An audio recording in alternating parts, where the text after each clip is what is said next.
Hello students, कैसे हैं आप। तो चलिए स्टार्ट करते हैं।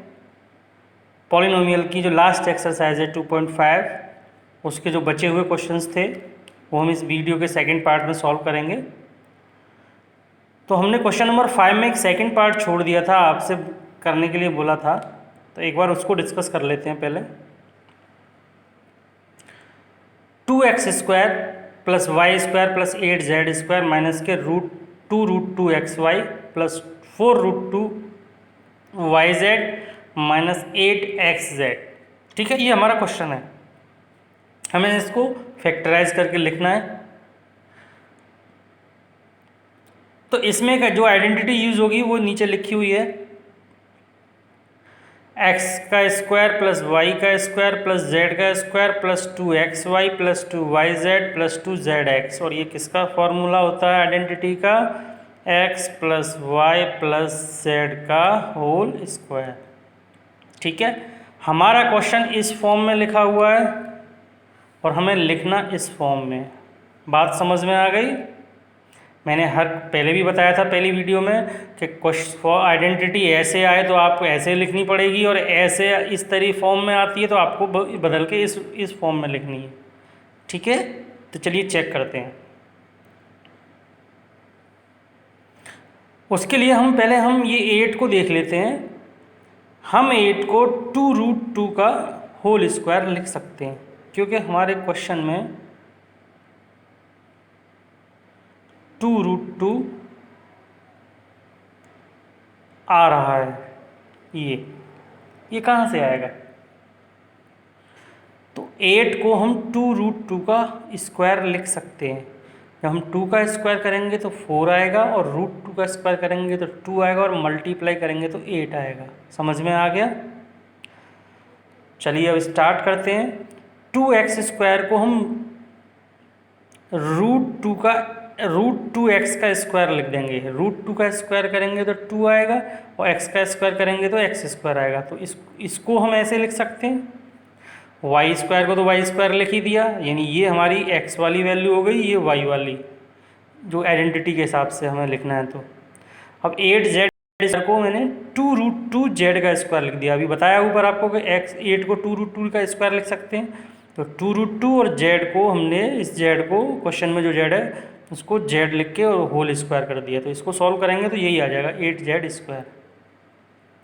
अब बात आती है कि जब यहाँ माइनस आ रहा है, यहाँ माइनस आ रहा है, तो कहीं ना कहीं इन x, y और z की वैल्यू में, इन तीनों में एक वैल्यू माइनस की होगी। अब ये चेक कैसे करें कौन सी वैल्यू माइनस की है? तो इसका मैंने तरीका बताया था, मैं एक बार फिर रिपीट कर रहा हूँ। जहाँ जहाँ माइनस आ रहा है दो वैल्यूज़ में, उसमें ये देखो कॉमन वेरिएबल कौन सा यूज़ हो रहा है? x और x। यहाँ z है, यहाँ y है, लेकिन सेम वैल्यू जो है वो x की है। तो बस x वाले टर्म को हम माइनस लिख देंगे। ये ट्रिक है इसको करने की। ठीक है, x वाली वैल्यू को माइनस कर दिया तो हमें पहला ये आइडेंटिटी के हिसाब से हमें x² वाली वैल्यू मिल गई, y² मिल गया, z² मिल गया। आप फॉर्मूले के हिसाब से इसको लिखते हैं, प्लस 2xy, 2x की वैल्यू माइनस √2x और y की वैल्यू y, ये वाला y, प्लस आइडेंटिटी में 2yz, तो 2y की जगह y और z की जगह 2√2z, प्लस 2zx, तो 2z की जगह ये वैल्यू और x की जगह माइनस √2x। जब हम इसको सॉल्व करेंगे तो जो ऊपर हमारा क्वेश्चन है वही हमें आंसर में आ जाएगा। तो एक तरह से हमने इसको चेंज करके इस आइडेंटिटी की तरह इस तरीके से लिख दिया। और इस तरीके से जो आइडेंटिटी लिखी हुई है हमारी ये वाली, वो किसकी, कौन सी वाली आइडेंटिटी है? x plus y plus z का होल स्क्वायर। ठीक है, यानी कि x की जो वैल्यू हमारी माइनस √2x यहाँ लिख लेंगे, y प्लस जेड और इसका होल स्क्वायर, ये हमारा इसी फॉर्म में लिख गया आंसर। समझ में आ गया? आप ट्राई करिएगा, जब खुद सॉल्व करोगे तो आराम से समझ में आ जाएगा। ठीक है, अब हम स्टार्ट करते हैं क्वेश्चन नंबर 8 से, क्योंकि हमने 7 तक लास्ट वीडियो में समझा दिया था। अब 8 का जो फर्स्ट पार्ट है वो लिखा हुआ है 8a³ plus b³ plus 12a² plus 6ab²। इसकी भी एक आइडेंटिटी है।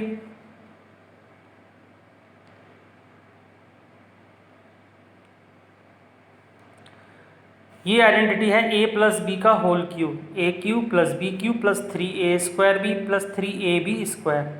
तो जो क्वेश्चन है हमारा वो इस फॉर्म में दे रखा है और हमें लिखना है इस फॉर्म में आंसर। चलिए देखते हैं। 8a³ को मैं 2a का होल क्यूब लिख सकता हूँ, b को तो b का होल क्यूब, वो होल क्यूब लिख ही देंगे। तो हमें a वाली वैल्यू मिल गई और b वाली वैल्यू मिल गई, ठीक है। अब आइडेंटिटी के हिसाब से हम इसको बस पुट करते जाएंगे वैल्यू। 3a² यानी पहली जो वैल्यू है उसका स्क्वायर, तो 2a का square multiply b second value, ये वाली आइडेंटिटी में जो b है तो हमारा भी b है, प्लस 3a की जगह हमारी जो वैल्यू है 2a और b का स्क्वायर यानी हमारी भी वैल्यू b है तो b का स्क्वायर। तो बिल्कुल जो हमारा ऊपर वाला क्वेश्चन था हमने आइडेंटिटी की तरह नीचे लिख लिया, इसको लिख लिया। अब ये आइडेंटिटी किसकी होती है, a प्लस बी के क्यू की। तो हमने a की जगह जो 2 था हमारा 2a 2 लिख लिया, प्लस b की जगह b है और इसका होल क्यू लिख दिया, हो गया सॉल्व, ठीक है ना। अब इसका सेकंड पार्ट आप करना, मैं थर्ड पार्ट समझाता हूँ। 27 minus 125a³ minus 135a plus 225a²। बिल्कुल सेम उसी तरीके से क्वेश्चन को करेंगे। इसमें आइडेंटिटी दूसरी लग रही है, उसमें a प्लस बी का होल क्यूब था, इसमें a माइनस बी का होल क्यूब है। a³ minus b³ minus 3a² b plus 3ab²। बाकी दो जगह माइनस है, यहाँ पर प्लस है। आइडेंटिटी ध्यान से याद रखना जिससे कि कोई गलती ना हो। अब 27 को हम 3 का होल क्यूब कर सकते हैं, माइनस 25a³ को 5a का क्यूब लिख देंगे होल क्यूब, ठीक है। तो आइडेंटिटी के हिसाब से ये हमारी a वाली वैल्यू हो गई और 5a हमारी b वाली वैल्यू। अब ऐसे ही जैसे आइडेंटिटी है आगे वहाँ पर a और b की वैल्यू पुट करते जाएंगे तो आइडेंटिटी की तरह हमारा ये वाला क्वेश्चन लिख जाएगा। माइनस के 3a² यानी पहला जो नंबर है उसका स्क्वायर, a की जगह पर 3² इंटू b यानी 5a प्लस 3 इंटू a की जगह 3 और b का स्क्वायर, b की जगह 5a और उसका स्क्वायर, ठीक है। तो बिल्कुल आइडेंटिटी की तरह हमने ऊपर वाले क्वेश्चन को लिख लिया। अब ये आइडेंटिटी किसकी इक्वल होती है, a माइनस बी के होल क्यूब के, तो हम इसको भी a माइनस बी का होल क्यूब लिख देंगे, यानी a की जगह 3 माइनस b की जगह 5a उसका होल क्यूब। समझ में आ गया। ट्राई करिएगा खुद, जब खुद क्वेश्चन अपने हाथ से निकालते हैं तो और अच्छे से समझ में आता है। चलिए इसका एक पार्ट और देखते हैं। 27p का cube minus 1/216 minus 9/2p² plus 1/4p। तो इसमें भी वही आइडेंटिटी है, a माइनस बी का होल क्यूब जो अभी इससे पिछले वाले पार्ट में समझाया था। इसको हम 3p का होल क्यूब लिख देंगे, माइनस इसको 1/6 का होल क्यूब, 2166 का होल क्यूब होता है, माइनस तो पहली a की वैल्यू मिल गई, माइनस b का क्यूब हो गया ये वाला, माइनस 3 इंटू a का स्क्वायर यानी 3p का स्क्वायर इंटू b यानी b की वैल्यू 1/6 प्लस 3 इंटू 3p यानी 3 इंटू a की वैल्यू 3p इंटू 1/6 का स्क्वायर यानी b का स्क्वायर, b की वैल्यू 1/6। जब हम इसको सॉल्व करेंगे तो ऊपर वाला ही हमारा क्वेश्चन सेम आ जाएगा। तो हमने ऊपर वाले क्वेश्चन को इस आइडेंटिटी की तरह यहाँ पर लिख लिया। a की जगह हमारा 3p आ गया, b की जगह हमारा 1/6 आ गया और a माइनस बी का होल क्यूब, क्योंकि ये आइडेंटिटी a माइनस बी के होल क्यूब की है, ठीक है ना। देखो हम जब इसका क्यूब करेंगे तो 27p क्यूब, इसका क्यूब करेंगे तो 1/216, 3 से ये कट जाएगा 6 2 टाइम्स, 3 3 जा 9p²/2 आ जाएगा ये रहा, और 3 3 जा 9 और ये 36, तो 9 से 36 4 टाइम्स कट जाएगा 1/4p। समझ में आ गया। अब 9 वाला क्वेश्चन हमें वेरीफाई करना है x³ प्लस y³ का फॉर्मूला x प्लस वाई और एक ब्रैकेट में x³ minus x² minus xy plus y², यानी इसकी वैल्यू ये होती है, ये वेरीफाई करना है यानी प्रूफ करना है। चलिए RHS ले लेते हैं, इस ब्रैकेट का इस ब्रैकेट में मल्टीप्लाई करते हैं। मल्टीप्लाई आपको आता है, चलिए देखते हैं। इसकी x वैल्यू का पहले पूरे इस ब्रैकेट में मल्टीप्लाई करेंगे, x का हम जब x² में करेंगे तो x³, फिर इसी x का माइनस xy में करेंगे तो माइनस x²y, फिर इसी x का प्लस y² में करेंगे तो प्लस xy²। तो x का मल्टीप्लाई हो गया इस पूरे ब्रैकेट में, दो ब्रैकेट के बीच में कोई साइन नहीं होता तो मल्टीप्लाई का साइन मानते हैं। अब y का मल्टीप्लाई करते हैं, तो y का मल्टीप्लाई x² में किया तो प्लस के x²y, फिर y का मल्टीप्लाई माइनस एक्स वाई में किया तो माइनस एक्स और y का स्क्वायर, और y का प्लस वाई स्क्वायर में किया तो प्लस वाई के क्यूब। ये चारों आपस में कट गए, प्लस माइनस के थे, सेम वैल्यू थी। हमारा आंसर आ गया x cube plus y cube, first value and last value LHS के इक्वल आ गई, हो गया वेरीफाई। ठीक है, ऐसे ही नेक्स्ट क्वेश्चन है, x cube minus y cube को हमें इसके इक्वल प्रूफ वेरीफाई करना है। इसमें भी RHS ले लेते हैं, सेम प्रोसेस करेंगे। इसका पहले x का इस ब्रैकेट में मल्टीप्लाई करेंगे, फिर माइनस वाई का इस ब्रैकेट में मल्टीप्लाई करेंगे, सारी वैल्यूज़ कट जाएंगी मिडिल वाली, यहाँ एक्स क्यू बचेगा और ये माइनस क्यू वाई क्यू बचेगा। ये भी वेरीफाई हो गया, यहाँ तक समझ में आ गया। चलिए अब आता है 10 वाला क्वेश्चन, फैक्टराइज। तो अभी जो हमने 9 वाला क्वेश्चन समझा है उसमें जो आइडेंटिटी प्रूफ की है वही इसमें यूज़ होगी। 27y³ प्लस 125, तो हम 27y³ को 3y का होल क्यू लिख सकते हैं और 125 को 5 का होल क्यू लिख सकते हैं। तो ये x³ प्लस y³ जो हमने अभी ये आइडेंटिटी प्रूफ की है, x³ plus y³ equal to this, इसी को हम क्वेश्चन में यूज़ करेंगे। ये यहाँ लिखी हुई है x³ प्लस y³ का होल क्यूब होता है x प्लस y, एक ब्रैकेट में दोनों x और y को प्लस, फिर दूसरे ब्रैकेट में पहले x का स्क्वायर माइनस x और y का मल्टीप्लाई प्लस y का स्क्वायर। तो चलिए हमारी ये x वैल्यू हो गई और ये वाली y वाली वैल्यू हो गई, दोनों का होल क्यूब हो रहा है प्लस होकर, ये वाली फॉर्म लिखी हुई है यहाँ पे, हमें ऐसे लिखना है। तो एक बार दोनों को प्लस कर दिया, फिर 3y का स्क्वायर 9y स्क्वायर, फिर माइनस xy यानी कि इन दोनों का मल्टीप्लाई 15y प्लस इस y वाली वैल्यू का स्क्वायर तो 25। सिंपल है बहुत, समझ में आ गया।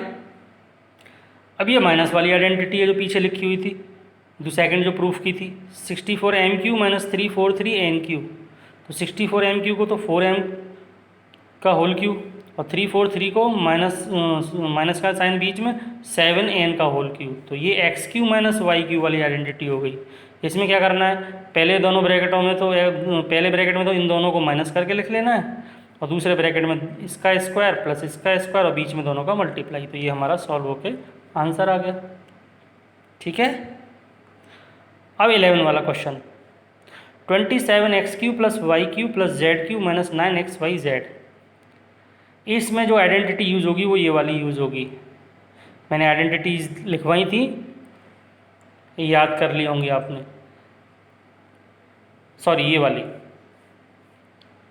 x का cube whole cube plus y का होल क्यूब प्लस z का होल क्यूब माइनस 3xyz। ये किसके इक्वल होता है, पहले तीन ब्रैकेट में तीनों को प्लस कर लो xyz को, दूसरे ब्रैकेट में x का स्क्वायर प्लस y का स्क्वायर जो सेकंड आइडेंटिटी सेकंड नंबर पर लिखा हुआ है, थर्ड नंबर पर z का square minus x into y minus y into z एम माइनस जेड इंटू एक्स। इस आइडेंटिटी को इस तरीके से लिखना है। अब चलिए पहले क्वेश्चन देखते हैं। तो 27x³ को मैं 3x का होल क्यूब लिख दूंगा, y का क्यूब तो y का होल क्यूब हो गया और z का होल क्यूब z का होल क्यूब हो गया। ठीक है, माइनस यहाँ 3 इंटू XYZ है तो 3 और x की जगह पे मेरी वैल्यू 3x है, y की जगह y है और z की जगह z है।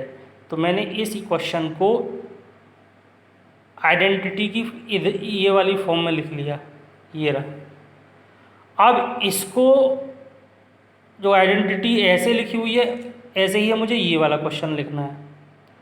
चलिए देखते हैं। पहले इसने क्या किया, तीनों XYZ को ब्रैकेट में प्लस कर दिया, तो हमारी x की वैल्यू 3x है, ये प्लस y प्लस z। समझ में आ गया यहाँ तक। फिर इसने क्या किया, दूसरे ब्रैकेट में x² यानी जो पहली वैल्यू थी जिसका q हुआ था x वाली, उसका स्क्वायर किया। तो हमारा ये q था, पहली वैल्यू 3x तो उसका स्क्वायर 9x² प्लस y का स्क्वायर तो हमारा भी y है, y का स्क्वायर प्लस z का square minus 3 into XY sorry minus XY। तो x की वैल्यू 3x है और y की वैल्यू y है, तो माइनस के 3xy माइनस yz, तो हमारा भी yz है यहाँ पे, तो yz माइनस 3zx, नहीं यहाँ zx है माइनस zx। तो हमारा z जो वैल्यू है वो है z, x की वैल्यू है 3x, तो माइनस के 3zx हो गई, z और x। ठीक है, हो गया सॉल्व। अब आता है क्वेश्चन 12, वेरीफाई करो कि ये वैल्यू इसके इक्वल है। तो हम RHS लेके चलते हैं, 1/2 x plus y plus z, bracket में जो लिखा हुआ RHS पूरा हमने यहाँ पर लिख लिया। अब ये RHS में x माइनस वाई का होल स्क्वायर लिखा हुआ है, तो हमने इसको a माइनस बी के होल स्क्वायर से खोल के लिख लिया, x square plus y square minus 2xy, फिर प्लस का साइन, y माइनस जेड का होल स्क्वायर, तो y square plus z square minus 2yz plus z minus x का स्क्वायर, तो z square plus x square minus 2zx। ये question है हमारा, इसमें ये RHS है, इसमें इसको मैंने RHS लेके सॉल्व करेंगे और यहाँ अंदर मैंने सबके होल स्क्वायर ओपन कर दिए। ठीक है, अब देखिए एक एक्स स्क्वायर यहाँ आ रहा है, एक एक्स स्क्वायर यहाँ आ रहा है, 2x स्क्वायर हो गए, एक वाई स्क्वायर और एक और वाई स्क्वायर, 2y स्क्वायर, एक जेड स्क्वायर, एक Z square, 2z square, minus के 2xy माइनस के 2yz माइनस के 2zx। ठीक, अब 2 2 2 2 2 2 सब में से कॉमन आ रहा है, कॉमन लेके सबसे आगे लिख दिया, 1/2 ये लिखा हुआ है और बाकी का सेम उतार दिया, 2 कॉमन लेके बाहर निकाल के, 2 से 2 कट गया तो यहाँ ये हट गया, एक ब्रैकेट में ये तीनों प्लस और दूसरे ब्रैकेट में x square plus y square plus z square minus x y minus y z minus के जेड एक्स, और ये हमारी आइडेंटिटी होती है। ये किसकी आइडेंटिटी होती है? ये किसकी इक्वल होती है? X cube plus Y cube plus Z cube minus 3xyz। आपको शायद याद होगा, तो हो गया वेरीफाई, LHS के बराबर आ गया समझ में। अब आता है 13 question, if x plus y plus z equal to 0, तो हमें ये वाली वैल्यू शो करनी है, x cube plus Y cube plus Z cube equal to 3xyz। ठीक है ना, चलिए हम ऊपर वाली आइडेंटिटी लिख लेते हैं, कहाँ है? ये रही, x cube plus Y cube plus Z cube minus 3xyz किसके इक्वल होता है? ये इस पूरे के इक्वल होता है, तो आइडेंटिटी लिख लेते हैं, x cube plus Y cube plus Z cube minus 3xyz equal to, तीनों ब्रैकेट, एक ब्रैकेट में तीनों को प्लस कर दो XYZ को, फिर x square plus y square plus z square minus XY minus YZ minus के ZX। अब क्वेश्चन में जो दी हुई कंडीशन है वो देखते हैं कि अगर x plus y plus z equal to 0, ठीक है, ये हमारा इक्वल के इधर लिखा हुआ है, x plus y plus z equal to 0, इसकी x plus y plus z, इसकी ब्रैकेट की जगह हम 0 लगा देते हैं यहाँ पर कंडीशन के हिसाब से जो हमें दे रखी है क्वेश्चन में। अब यहाँ 0 लगाएंगे तो इसका मल्टीप्लाई जब इस ब्रैकेट में करेंगे तो ये पूरा 0 हो जाएगा, यानी इधर RHS पूरी वैल्यू 0 हो गई। तो क्या बचा हमारे पास? X cube plus Y cube plus Z cube minus 3xyz, और इस माइनस 3xyz को इधर लिख देंगे इक्वल के, यही हमें शो करना था। आ गया समझ में?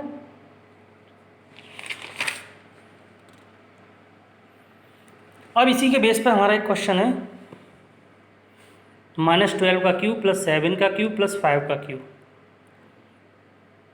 बिना क्यूब निकाले इसको हमें सॉल्व करना है, ये क्वेश्चन में लिखा हुआ है। तो हम पहली वैल्यू को x मान लेते हैं, ब्रैकेट में जो -12 है, इसको y, 7 को, और इसको z, तो x का क्यूब प्लस y का क्यूब प्लस z का क्यूब, इस तरीके से हो गया। चलो हम चेक करते हैं पहले अभी, x plus y plus z आएगा क्या? तीनों की वैल्यू क्या आ गई हमारी? 0, -12 प्लस 7 और प्लस 5, तीनों 0 आ गए। और अभी मैंने एक आइडेंटिटी प्रूफ की है कि अगर x plus y plus z की वैल्यू 0 है तो इन तीनों का क्यूब किसके इक्वल होगा? 3xyz के। यही चीज़ हम उस क्वेश्चन में पुट कर देंगे कि हमारी अगर तीनों वैल्यूज़ का प्लस 0 आ गया तो इन तीनों का cube x cube plus y cube plus z cube किसके इक्वल हो जाएगा? 3xyz के। तो इन तीनों का क्यूब 3 इंटू एक्स की वैल्यू -12 इंटू 7 वाई की जगह पर और जेड की जगह 5 इसके इक्वल हो गया 3xyz के, हमने इंटू कर दिया, हमारा आंसर आ गया। समझ में आया? ऐसे ही एक और पार्ट है इसका, उसको आप ट्राई करिएगा। अब आता है कि हमें एक इक्वेशन दे रखी है, एक एक्सप्रेशन दे रखा है और ये कह दिया है कि ये एरिया है रेक्टेंगल का, तो हमें लेंथ और ब्रेथ निकालनी है। तो कुछ नहीं है, बहुत सिंपल क्वेश्चन है, इसको मिडिल टर्म से सॉल्व कर लो, 2 फैक्टर आ जाएंगे और एक फैक्टर को लेंथ मान लो और एक फैक्टर को ब्रेथ, L इंटू बी, इसको मल्टीप्लाई करेंगे तो यही इक्वेशन आ जाएगी ऊपर वाली एक्सप्रेशन। समझ गए ना क्या करना है? ये एक्सप्रेशन है और ये एरिया है रेक्टेंगल का, तो मुझे लेंथ और ब्रेथ निकालनी है। तो इसको मिडिल टर्म से सॉल्व कर लो। एक हमारा ब्रैकेट लेंथ हो जाएगा और एक ब्रैकेट ब्रेथ हो जाएगा। ठीक है, ऐसे ही एक और पार्ट है इसका, उसको आप सॉल्व करना। वॉल्यूम, अब क्वेश्चन नंबर 16 में वॉल्यूम है, तो वॉल्यूम होता है L into b into h. तो ये इक्वेशन है 3x² माइनस 12x। मैंने 3x कॉमन ले लिया, यहाँ से x बचा, यहाँ से 4 बचा। ठीक है, तो अब ये 3 वैल्यू हो गई मेरे पास, 3x और ये ब्रैकेट, 3 लेंथ हो गई, x ब्रेथ हो गया और x माइनस 4 हाइट हो गई। इसमें भी डायमेंशन पूछा है कि वॉल्यूम दे रखा है तो इससे हमें डायमेंशन बताइए, लेंथ ब्रेथ हाइट निकालिए। आ गई। इसका सेकंड पार्ट और है 12ky² plus 8ky minus 20k, ये भी वॉल्यूम है। तो इसको मिडिल टर्म से सॉल्व करेंगे तो यहाँ तो 2 ब्रैकेट मिल जाएंगे आपको। ठीक है, लेकिन इस ब्रैकेट में भी फिर हमें 4k और 4k कॉमन लेके बाहर लिखना है, तब जाके हमें 3 वैल्यू मिलेंगी। तो ये 4k लेंथ हो गई, ये ब्रेथ हो गई और ये हाइट हो गई। समझ में आ गया? उम्मीद करता हूँ सारे क्वेश्चन समझ में आ गए होंगे। आप ट्राई करिएगा खुद अच्छे से, सारे क्वेश्चंस को समझ के सारे क्वेश्चन आपको समझ में आ जाएंगे। Thank you.